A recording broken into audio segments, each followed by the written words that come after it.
जय श्री कृष्णा। आज के इस पावन वीडियो में हम आपके लिए लेकर आए हैं वैशाख मास की चौथ व्रत कथा। एक समय की बात है, एक गांव में एक गरीब बुढ़िया माई अपने बेटे के साथ रहती थी।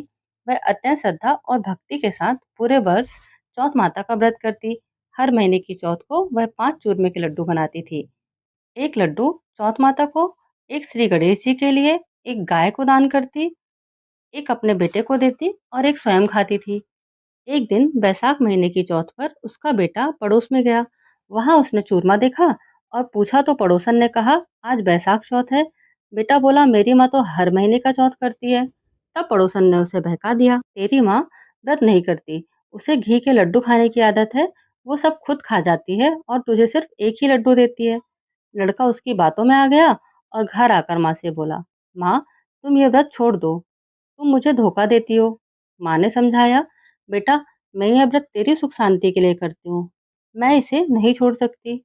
यह सुनकर बेटा क्रोधित हो गया और बोला, तो मैं विदेश चला जाऊंगा।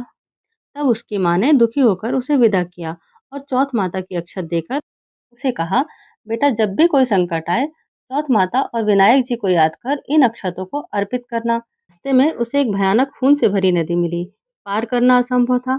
तभी उसे माँ की याद आई। उसने चौथ माता को स्मरण किया, अक्षत नदी में डाल दिए और कहा, हे चौथ माता, यदि मेरी माँ सच्चे मन से व्रत करती है तो यह नदी शांत हो जाए। तुरंत ही नदी का जल शांत हो गया और लड़के को रास्ता मिल गया। आगे जंगल में चलते चलते एक भयानक शेर मिला। उसने फिर चौथ माता का स्मरण किया और अक्षत फेंके। शेर शांत होकर पीछे हट गया। चलते चलते वह एक नगर पर पहुंचा जहां एक भयंकर परंपरा थी। राजा के यहाँ रोज एक मिट्टी के बर्तन में खाना पकता था, लेकिन वह तभी पकता जब उसमें एक इंसान की बलि दी जाती। उस दिन एक बुढ़िया माई के बेटे की बारी थी। वह रो रही थी। लड़के ने कहा, माँ, तुम्हारे बेटे की जगह मैं जाऊंगा। वह चौथ माता के अक्षत और जल लेकर बर्तन में बैठ गया। अगले दिन जब बर्तन खोला गया तो अंदर से आवाज आई, धीरे धीरे उतारो, मैं जीवित हूँ।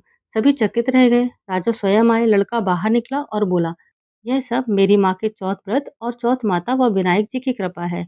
यह सुनकर राजा ने पूरे नगर में घोषणा करवा दी, सभी स्त्रियां चौथ माता का व्रत करें। यदि संभव हो तो 12 महीने करें, नहीं तो 4 बड़ी चौथ करें और कम से कम 2 चौथ अवश्य करें। जिस प्रकार चौथ माता ने उस बुढ़िया के बेटे की रक्षा की, वैसे ही जो श्रद्धा से इस कथा को सुनता है और कहता है, उसके सभी संकट दूर होते हैं।